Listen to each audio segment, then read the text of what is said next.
What if I told you that everyone you know is a conspiracy theorist? What if I told you that you are probably a conspiracy theorist as well? Would you believe me? What if I framed every sentence as a hypothetical question? What if I kept doing it? Would it get annoying? What if I was only doing it to pass off a series of controversial ideas? Is it getting annoying yet? What if it made you think? What if it made you doubt everything? What if it was true? We are conspiracy theorists now. Oh, hi. Yeah, as you can see, I've covered my walls in tin foil. Stops, the government things getting in. Anyway, my Wi-Fi has been really bad lately. It's taken ages to upload anything, so I guess YouTube is trying to censor me before I've even started, which is pretty clever, actually. Anyway, I know a lot of people are having a tough time right now, but if you're into conspiracy theories like me, this last year has been amazing. Let's have a quick rundown, shall we? Straight in at number 10, the US election was rigged. This is a new entry and is no evidence, so it should be a steady climber. Down 7 places at number 9, COVID-19 is a hoax. This was a smash hit when it came out, but it's been overtaken by the follow-up. COVID was made in the Chinese lab, currently at number 8. Number 7, Fitzgerald is a vampire. We all had our suspicions. Up 66 places, number 6, satanic pedos are on a rampage. Not again. Another throwback to the golden era of the 80s. Still at number 5, 5G is a mind control device and/or a radiation weapon. No change there. At number 4, 5G also somehow causes COVID, an eclectic mashup with genuine crossover appeal. Up 4 places at number 3, we've got Bill Gates wants to put a microchip in your brain. This one's a real earworm. Once it's in your head, you'll never get it out. At number 2, back again with a new reissue, The World is Run by Alien Lizard People, a perennial classic from David Icke, a true master of the genre. Finally, at the top of the charts, at number 1, everything you know is wrong, and everyone you know is... I don't know about you, but I've been spending a lot of time on the internet lately. This video is equivalent of me saying, hey, did you see that thing on TV last night? Except in this case, the thing on TV is hundreds of YouTube videos, and last night is the last 18 months. But it's not just online. I've heard people shouting crazy things in the street. There's weird graffiti popping up everywhere. And some of my friends have been sucked into this world.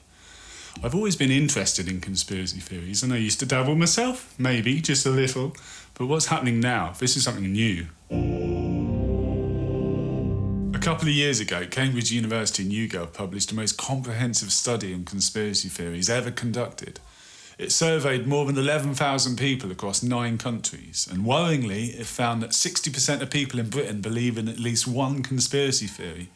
In the US, that figure was 64%. In Hungary, it was 85%, and all this was before the pandemic. Now, some of you might be thinking, hang on, those numbers directly contradict the title of your video, which is predicated on a 100% conversion rate. If that's you, then I applaud you for being a pedant, and for doing your bit to stem the tide of misinformation. However, if that study was accurate, it presumably means that over half the people watching this are just waiting for me to get to the part about lizards. Just to be clear, I'm not going to be talking about lizards. If you're still here, great. Let's talk about arson instead. Burning. 5G tower. 5G tower. Last year, the 5G conspiracy theory inspired a spate of arson attacks around the world. In April alone, almost 80 towers were set on fire in the UK, although most of them weren't even 5G enabled. He's taking the piss. He's taking the piss. At the same time, hundreds of telecom engineers were abused and attacked in the street. One was spat at and then got COVID. Another was stabbed and hospitalised. There was also a bunch of anti-5G posters stuck up which contained booby traps to stop people taking them down. Someone actually thought it was a good idea to hide needles and razor blades behind a fucking poster. I should have mentioned that this topic might be distressing for some people. So let's relax with a nice shot of a calming cloud. Hang on, is that Charles Darwin? Or is it Sigmund Freud? Actually, it's a psychological effect called pareidolia, which is a trick of the brain that makes us see faces wherever we look, even when we're looking at manhole covers or ancient Martian monoliths. It's what makes toast take the form of the Virgin Mary, and why houses in Swansea sometimes look like Hitler. The house that looks like Hitler. Pareidolia is a type of visual illusion. But there's also a form of a broader phenomenon called apophenia, which can also apply to ideas and information. Basically, apophenia is a tendency to infer meaningful connections between unrelated things. In extreme cases, it's linked to schizophrenia and can make delusions feel like revelations. So are conspiracy theorists suffering from a mild form of psychosis? Maybe. Some of them probably are. But the same pattern-hunting instinct also inspires a lot of art. It's also useful for things like solving crosswords and playing puzzle games, so let's not be too hasty. Back in the good old days, conspiracy theories were much more wholesome. It was all about ancient history and secret societies and aliens, which was fun. Even the president getting shot in the head somehow seems innocent now. By the way, can you see the face of JFK in this piece of toast? Back then, the president was a good guy. We know he was a good guy because he was shot by a bad guy. Or maybe several bad guys. Or maybe just one bad guy with a special bullet. Yeah. In any case, I think we can all agree that JFK was shot. And it's good to have some common ground, even if it's just a grassy knoll. Because these days, the internet is rapidly fracturing our shared understanding of the world. It's just so easy to go down those rabbit holes. If you wanted to take part in conspiracy theories back in the day, you had to send off for special photocopy pamphlets or watch dubious homemade videos of nerdy people talking at great length. In the 1980s, a guy in California called Steve Lightfoot started driving around in a van covered in press clippings and stenciled letters claiming that John Lennon was shot not by the schizophrenic fan Mark Chapman, but by the popular novelist Stephen King. The basis of his claim seems to be that they kind of look like each other. That's Stephen King on the left, and to be fair, he does look a bit weird. And yeah, there's a resemblance. But what's even weirder is that if you find two other random photos of the same people, they look entirely different. Steve Lightfoot was a Beatles fan who went to his local library to research John Lennon's murder. He looked through various magazines published at the time and spotted some headlines from unrelated stories that he believed were secret codes from the government. These codes convinced him that Ronald Reagan and Richard Nixon were both involved. Now, it's true that Nixon had tried to get Lennon deported for campaigning against him in the early 70s, so the motive was clear enough. Here's how Steve Lightfoot describes the moment he pieced it all together. So I burst into the library, sensing drama and a feeling of urgency as I entered the room. I went to the magazines section and grabbed all the magazines I could find, not knowing then that those issues were released on the day of the murder. I noticed that most of the bold print headlines read like a code about John's assassination. All the president's magazines, Death Trail, Double Talk, Silencing an Almost Free Press, Jailing the News, the FBI Show of Shows, Unholy Ministry, A Gambler's Luck Runs Out, Death Comes from the Prime Minister, Defiant Widow with a Dog, Who's In, Who's Out, fitted together the pieces of a complicated jigsaw puzzle. After an hour, I'd become so nauseous that I had to leave the library to get some fresh air. Even if the government was able to embed secret codes in magazine headlines, why would they do that? It's the oldest trick in the book. Plan a murder, work out all the details, and then publish them in popular magazines. Steve Lightfoot later stumbled across that photo of Stephen King looking a bit like Mark Chapman and immediately knew he'd found his killer. He then collated his evidence in a photocopy pamphlet, which you can still order today from LennonMurderTruth.com. He also trawled through a couple of Stephen King books looking for ominous passages, which are quite easy to find because Stephen King writes horror novels. But what confuses me is why Stephen King would be anyone's first choice as an assassin. And it makes me wonder why the US government took so long to kill Osama bin Laden when they could have just picked up the emergency hotline to all the major publishing houses. I need someone with special talents for this job. Give me Alan Moore. Alan Moore, master assassin. Steve Lightfoot also claims he was once endorsed by Paul McCartney, which I don't believe. But it does suggest he isn't aware that Paul McCartney is also dead and was replaced by Lookalike in 1966, as proven by playing the White Album in reverse. Thus, the Paul McCartney we know now is just another random, cherub-faced, vegetarian, left-handed Liverpudlian bass player. Back in the 60s, there were loads of them knocking around. Anyway, if YouTube's taught me anything, it's that it's very easy to get sidetracked. The reason I mentioned Steve Lightfoot in the first place is because he's a good example of a classic, old-school conspiracy theorist. and his revelation in the library is pure apophenia.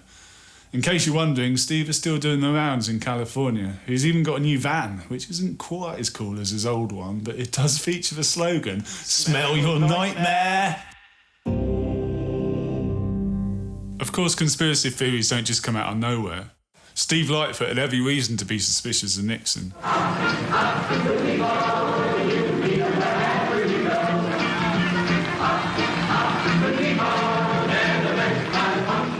Anti-government feeling had been swirling around in the counterculture since the 60s, but the prevalence of such a cynical worldview owes a lot to a real conspiracy, namely Watergate. This scandal created a sense of disillusionment and an instinctive distrust of government which never really went away. Watergate also left us another legacy. In 1974, it was decided that every news scandal would henceforth be known by the thing it was about, plus the word gate stuck on the end. Pussygate and Pastygate and Pizzagate and Porngate, Choppergate and Climategate and Cablegate and Corngate, Russiagate, Koreagate, Chinagate, Taiwangate, Iraqgate or Beavergate, and of course Irangate, Troopergate and Trousergate and Travelgate and Tailgate, Robogate and Routersgate and Raidergate and Railgate. Don't forget your Memogate, not to mention Mammygate. There was also Grannygate, Bananagate and Nannygate, Blobbygate and Blabbygate and Billygate and Bridgegate, Frankygate and Valorgate and Fifigate and Fridgegate. Was hungry for a Hungergate, might endure a Junagate. Salmongate was fishy, but I'd sooner have a Tunagate. Pedogate and Petrogate and Pardongate and Poopgate, Strippergate and Zippergate and Nipplegate and Newtgate. That one blew up big, mate, like Piggate and Pissgate. Biggergate was a big mistake, but Fingergate's a piss take. It's a scandal, there's not a Bill Gates Gate. I guess we'll have to call it Bill Gates Gate. It's worth noting that the whole gate suffix tradition was initially popularised by the journalist and former Nixon speechwriter William Safire, who came up with over 20 gates of his own for different scandals during his career. He later admitted that he may have been seeking to diminish the importance of Watergate by making up silly names. And we're still doing it, so I guess it worked. People sometimes make the point that conspiracy theories can't all be wrong because some conspiracies are real. But the important thing to remember about Watergate is the truth came to light after years of painstaking work by journalists, police officers and government agencies. In other cases, it was Freedom of Information Acts or whistleblowers that actually lifted the lid on high-level cover-ups. Nixon wasn't exposed because a random guy wrote a pamphlet. Yet the paranoia and distrust that Watergate left in its wake has probably shaped the mindset of countless conspiracy theorists. But few of them seem particularly interested in the kind of official investigation that led to Nixon's downfall. Well, what I mean is some people seem interested in real conspiracies only insofar as they lend credence to their wilder speculations. We all know what Nixon did, so why wouldn't they fake the moon landings? We all know about Edward Snowden, so why wouldn't they breed a race of genetic super soldiers? Unfortunately, these leaps in logic have the effect of drawing attention away from real scandals. The stuff Snowden leaked was huge, but for some people it's not enough. Proving conspiracies are sometimes used like stepping stones to reach something more exciting. And the most exciting theories of all are the ones that connect all the dots. That's the telltale difference. Grand totalising theories that explain everything are pretty much guaranteed to be bullshit. Hey, cheers, yeah, nice one. I've got another one for you. So a flat earther, an anti-vaxxer and a climate change denier walk into a bar. He orders a drink. Hey! Yeah, nice one. Grand theories that explain everything come about through accumulation and accretion. If you believe one conspiracy theory, chances are you'll believe a load of them. It's like with hippies, if you're into homeopathy, they're probably into crystals. And if you're into homeopathy and crystals, they're definitely into auras. Believing that the moon landings were faked entails a rejection of NASA, which backs up flat Earth theory, which in turn entails a rejection of the scientific consensus which feeds into anti-vax beliefs and thinking climate change is a hoax. Like their followers, these beliefs cluster together and reinforce each other. You can't just pull at one of these threads and expect it all to unravel. Instead, they're pulled together into a knot that's almost impossible to untie. There's a rapper on YouTube I've been watching a lot lately. He calls himself Odd TV. He's not the only flat earth rapper I've come across, but I think he's my favourite. I want to show you a bit from one of his songs called Dear NASA, Why Are You Lying? History has been rewritten by winners of wars. The Jesuit order, Khazars, Freemasons, and more. They pulled the veil over our eyes, and it's time to awaken. Through organized indoctrination, our minds have been taken. It's time we take our power back and we rescue our people. The Vatican and the bankers are like Resident Evil. They may have had the greatest plan that was ever concocted, but Illuminati never thought that they'd ever be spotted. They're manufacturing reality all in our heads. They tell us if the earth is flat, then we'll fall off the edge. But if it is a spinning ball, we won't fall off it then. And gravity is our imaginary magic friend. Why is water always flat when unmanipulated? Why are pictures of the earth computer generated? Why you lying to us, man? That's something that we want to know. After that, you're gonna have to pack up all your stuff and go. Whatever you make of this, you can't argue that he's not concise. In one verse, he's managed to pack in theories about flat earth, moon landings, Jesuits, Freemasons, bankers, the Vatican and the Illuminati. There's even a reference to the Khazars, who apparently were semi-nomadic Turkish people from the 6th century. Odd TV has also provided irrefutable proof by borrowing from the arcane teachings of the Red Hot Chili Peppers. So how would you go about convincing this guy that the world isn't flat? This is something I've spent an unusual amount of time thinking about, and I'm still not sure. You'd have to somehow uproot an entire worldview all at once. Anyway, Odd TV concludes this song with a spoken word section using stock footage of a woman writing in a book where it all becomes 100% crystal clear. Dear NASA, it's becoming 100% crystal clear that you and the other space programs that are in operation are connected and are deceiving the entire world. More and more people are waking up every single day, and we are now able to see right through you. But what we really want to know is, why are you lying? Sincerely, me and the great people of this earth.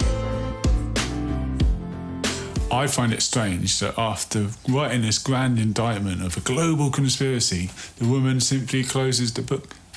Well, I've written that down, got it off my chest, job done. Anyway, I've since looked into this flat earth stuff and I think Odd TV might be mistaken. It turns out the world isn't flat, but it isn't round either.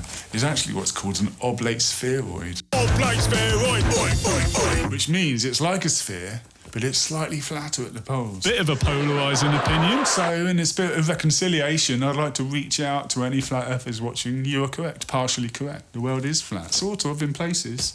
So maybe we can reach some kind of compromise. Meet me halfway, maybe somewhere on the equator. I've heard it's nice around there. Shit!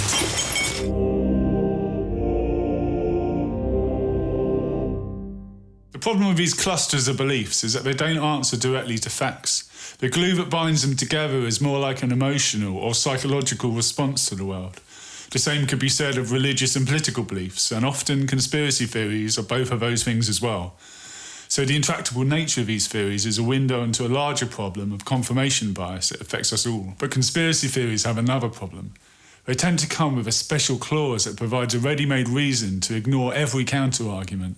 Just say the magic words crisis actor or false flag and you're sorted. You can wave it all away.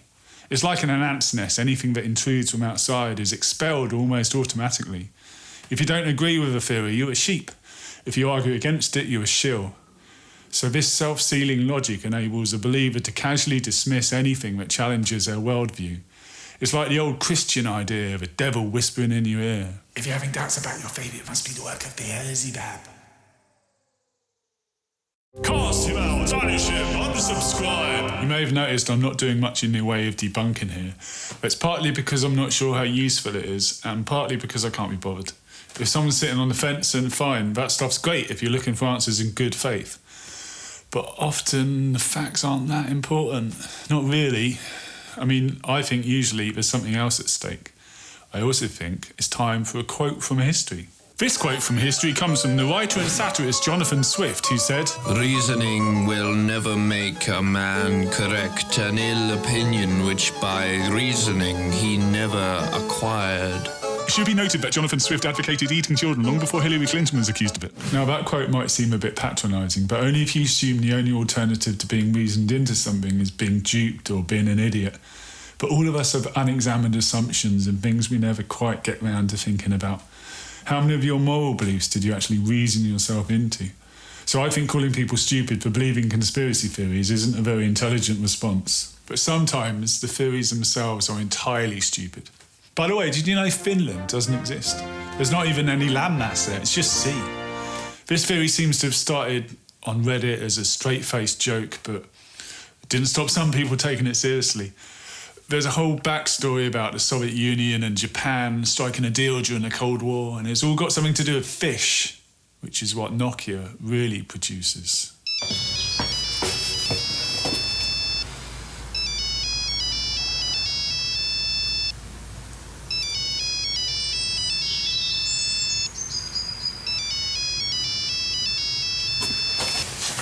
The fact that some people can imagine away an entire country suggests the original causes of conspiracy theories might not be that important. When the coincidences pile up and the apophenia kicks in, it's already stuck. If someone has a conspiracy theory-shaped hole in their life, they'll eventually find one that fits. And once it's snugly in place, it's almost impossible to prise it out. Besides, it'll be buried under loads of other related ideas. Every week it seems there's something new about Bill Gates that does the rounds on social media before it turns out that it's not what it appears to be. But it's all grist to the mill if you're already convinced he's like a genocidal tech lord. Each new story will waft down and land on top of the last one, forming a sedimentary layer that compresses everything under it. So how did the original belief get there in the first place? Who knows? Maybe it was put there by God to test your faith, like dinosaur fossils. Anyway, there's an argument that opposition to vaccination is partly sometimes due to a fear of needles, and some studies have shown a link. So perhaps any effort at debunking has to go a little bit further if there's a painful or negative outcome for the believer. When people refuse to wear antiviral masks, they like to make out that it's a defiant libertarian gesture. But how much of it is really due to the fact they're just a bit uncomfortable? Sorry, what I was trying to say when I had that muzzle on was, what if it was the other way round? How many conspiracy theories entail the rejection of something agreeable or pleasurable?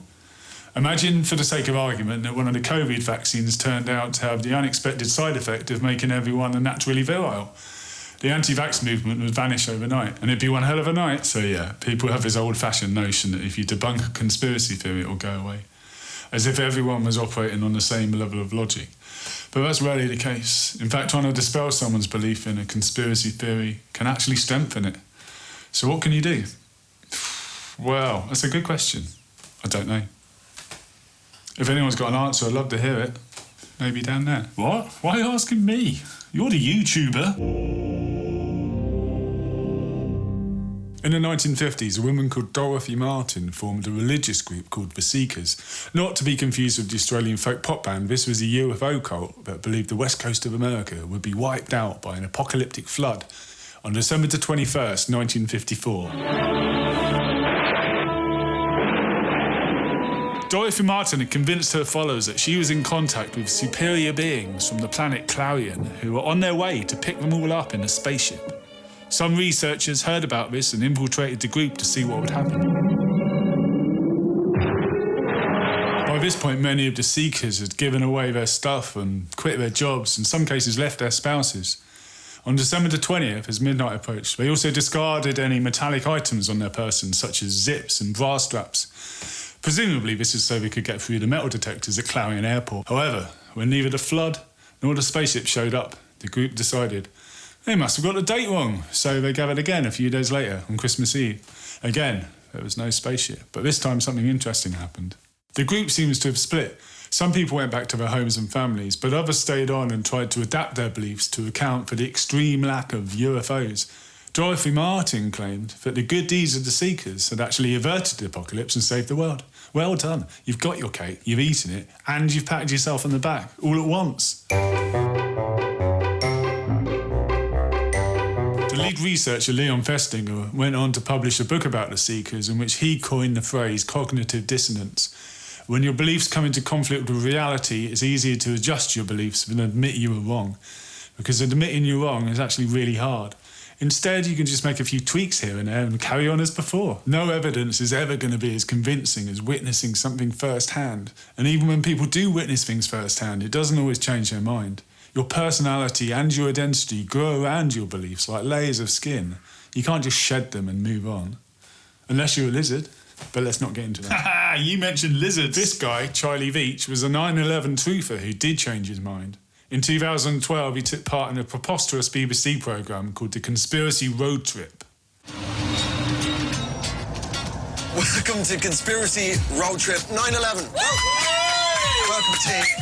This followed a group of conspiracy theorists who were flown to America to visit the crash sites, talk to various officials and play around with Lego. These are smaller than what was in WTC, but you can't put an explosive on this and just have the column blow up. Okay. It doesn't work. You need to pre-cut this in some way. That requires preparation. After thrashing out of some experts, Charlie decided that 9/11 probably wasn't an inside job after all. But he was the only person on the trip who really shifted their position. I just need to basically take it on the chin, admit I was wrong, be humble about it, and just carry on. The fact Charlie was willing to admit he was wrong on television is remarkable in itself. Unless, of course, it was all a convoluted ploy just to get a free holiday. However, Charlie was a YouTuber, and when some of his fans found out what had happened, they went mental. He got his first death threat within 24 hours. His website was hacked and someone spread rumours he was a paedophile. Someone also photoshopped pornographic images of family relatives and sent them to his mother. All because he changed his mind about 9/11. So yeah, even if you do want to walk away, it isn't always easy.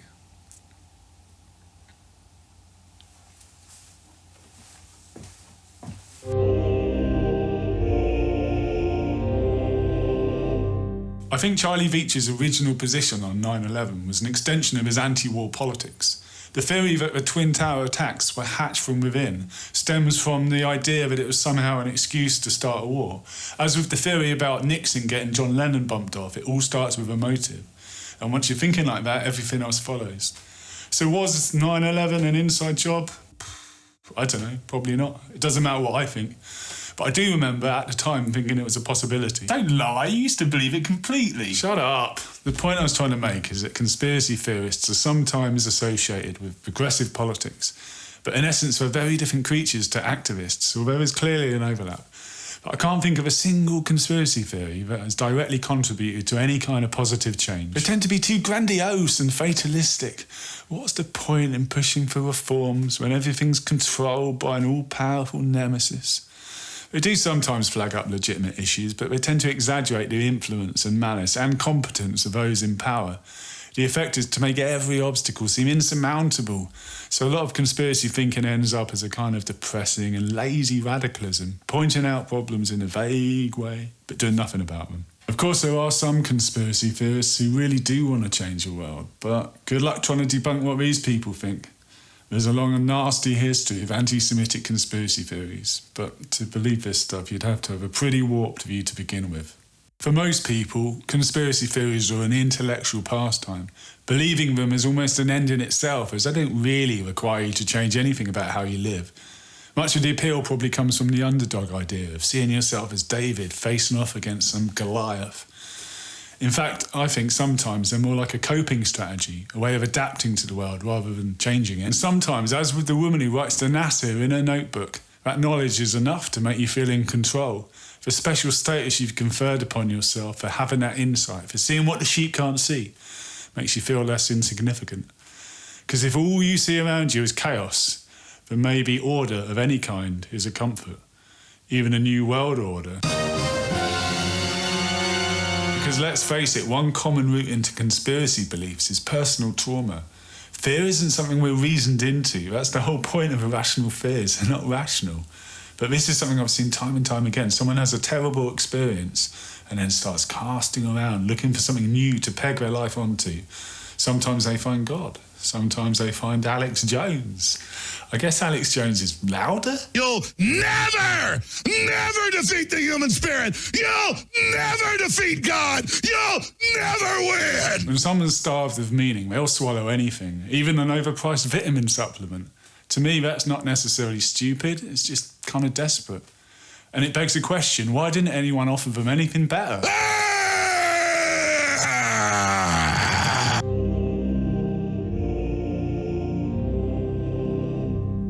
Strange thing happened when I was looking into all of this. I was striving to keep an open mind because I wanted to see what conspiracy theories look like from the inside. And a few times, usually late at night, I had these odd moments where my thoughts sort of started turning in on themselves. What if I've got it all wrong? What if they really do run the world? What if I'm actually helping them to get away with it? Shit! It's not a pleasant thought. It's like staring at a photograph and suddenly seeing the negative. Something flips. And it came with this feeling of plunging and panic. It happened a few times and it didn't last. But after a while I started reflecting on what it was that brought me out of it. And I think it was my friends. From the outside, it's easy to see big institutions as monolithic entities controlled by someone at the top pulling a lever. But it's never as simple as that. I've got friends who work in hospitals. This alone makes it harder for me to accept that the COVID figures were manipulated. When I think about those friends, it has a grounding effect because I trust them. And it makes me appreciate how difficult it would be for patient diagnoses to be forged or fabricated on such a scale. Likewise, I know a few journalists, which makes it harder for me to believe there's a unified media conspiracy. It doesn't make it impossible, but it gives me a sense of what it might actually entail. Some of my friends or people like them would have to be involved. Bear in mind that the typical profile of a conspiracy theorist is someone who has few and slender connections with other people. If a part of a group is most likely to be a circle of fellow theorists, and this lack of integration is crucial. Not only do your ideas rarely get challenged by people you trust, it also restricts your everyday sense of how society even operates. So if someone you know is posting far-fetched stuff online, don't just block them. It could push them that tiny bit further into isolation. Or worse, they could end up befriending people with even stranger ideas. And next thing you know, they're all off on a cruise ship together. This is actually a real thing.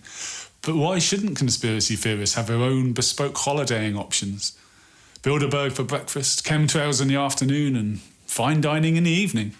And it's all wrapped up with a lovely pun. I like that. You can totally see what they did there. There's a simple reason why conspiracy theories are running rampant on the internet.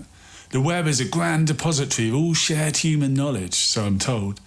But we usually engage with it when we're by ourselves. How many of you, right now, are sat next to someone else? Ideas that hinge on paranoia and distrust gain more traction when we're alone. I reckon most people wouldn't go down this road if the first step involved real contact with actual people. The anxiety and trauma of living through a pandemic is definitely a catalyst for these ideas. National lockdowns have also confined millions of people to their homes with nothing better to do than go online. So I think what we're seeing now is a huge and sudden acceleration of what the internet was doing to us anyway. Fragmentation, confusion, hostility, the fetishization of cats. What a wonderful invention. Yeah, thanks, internet. Basically, we're scared and we need each other. But it's all very well talking about the psychology of individuals. We also need to factor in the political climate in which these beliefs are shaped and maybe even encouraged. When government advisors break their own lockdown rules, it's going to make people angry. When politicians give themselves nebulous emergency powers and then dish out lucrative PPE contracts to their mates, it's going to make them even angrier.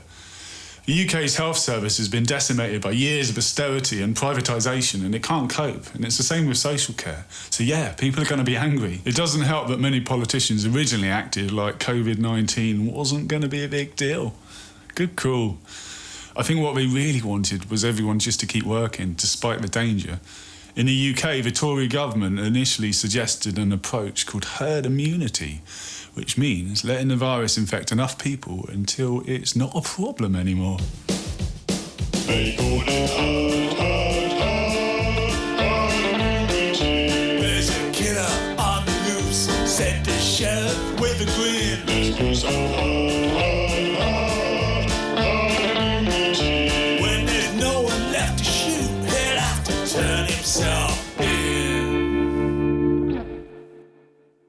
Herd immunity is like evolution. It can only be used to describe things that have already happened. It's not a course of action.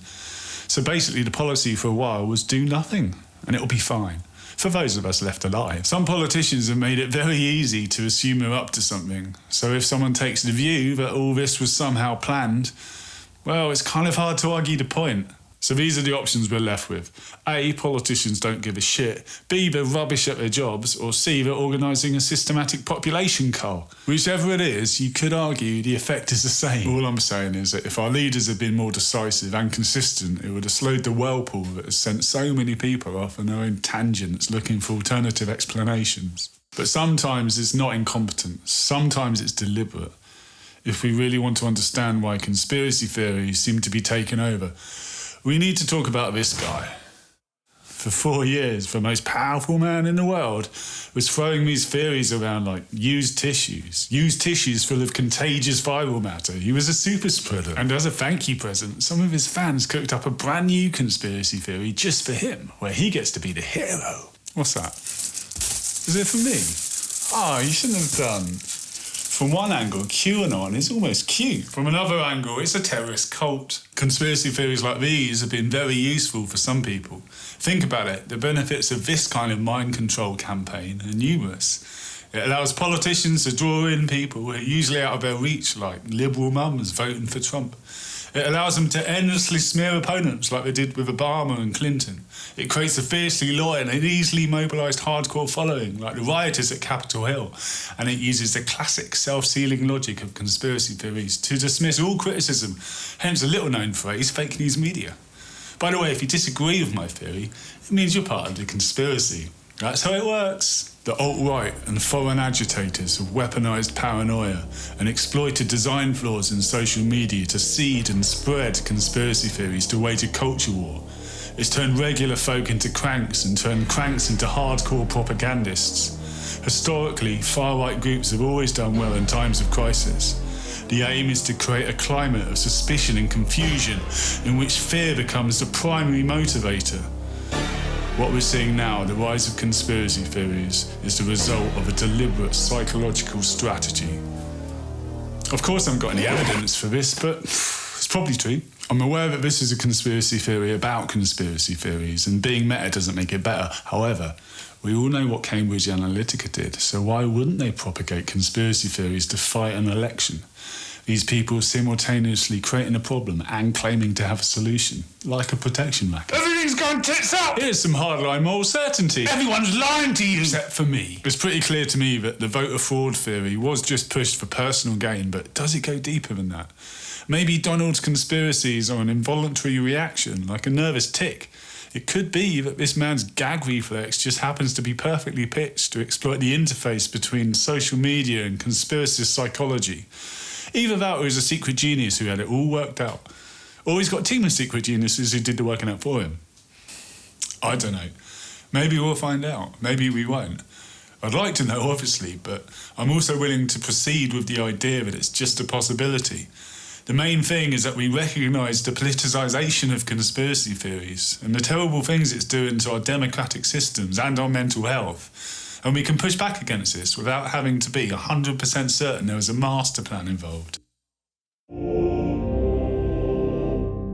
Some conspiracy theorists like to say that they're just asking questions, which is a disingenuous tactic to insinuate something they can't prove, but I agree with the spirit of it. Except we need to question ourselves as well, and we need to ask bigger questions. Is there really someone pulling the strings, or is it a tangled web of multi-directional influence? Is life an eloquent equation, or a shifting sum of fluctuating variables? Is it a scripted quest, or a series of random encounters? Is there a director behind the camera, or is everyone just making stuff up as they go along? How was that then? Should I do it again? It's tempting to think that big events require big causes. Fancy new ships like the Titanic don't just sink because they hit an iceberg. It must be something else. Princesses don't just die in car crashes. Princesses are meant to be rescued, preferably by someone wearing a stormtrooper outfit who later turns out to be a family relative, but only after they've kissed them on the lips. Everything happens for a purpose, doesn't it? I guess deep down we feel it's better that there's someone in control, anyone, even if it's an evil villain.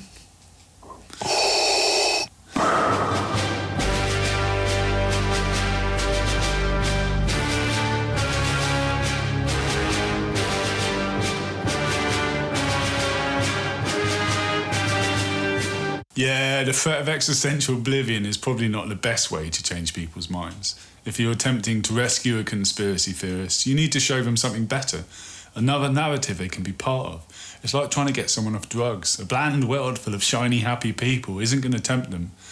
Because if you hadn't noticed, things aren't great right now. And if you can't uproot beliefs, maybe you can reframe them. Bill Gates doesn't want to turn you into a cyborg, but it is a bit creepy that a previously ruthless capitalist ends up having such a huge role in public health. Prince Charles isn't a vampire, but he is part of a parasitic ruling class that lives off the blood and toil of workers. And he is a pain in the neck. So on a metaphorical level, many of these theories ring true. Maybe we should see them more like religious parables or Greek tragedies, cathartic stories that help us process the experience of not having much control over our lives. Because most of us don't. The most powerful entities in the world right now are giant corporations run by a handful of billionaires, and they probably do meet up in fancy hotels to discuss their nefarious plans, with or without Roe. But tech companies aren't pushing for 5G because they want to kill us off. They want our data so they can sell it to advertisers. It's your money they're after, not your adrenal glands. You're flattering yourself if you think you'd make a tasty meal, but also you're fooling yourself if you think everything will be fine. Only people stop believing these stupid conspiracy theories. Just because you're a perfectly rational skeptic doesn't mean they're not after you. Wake up! Don't forget to like and subscribe, but mostly wake up! We are all conspiracy theorists now. Soon the truth will come to light somehow. Just as we suspected, everything's connected. We are all conspiracy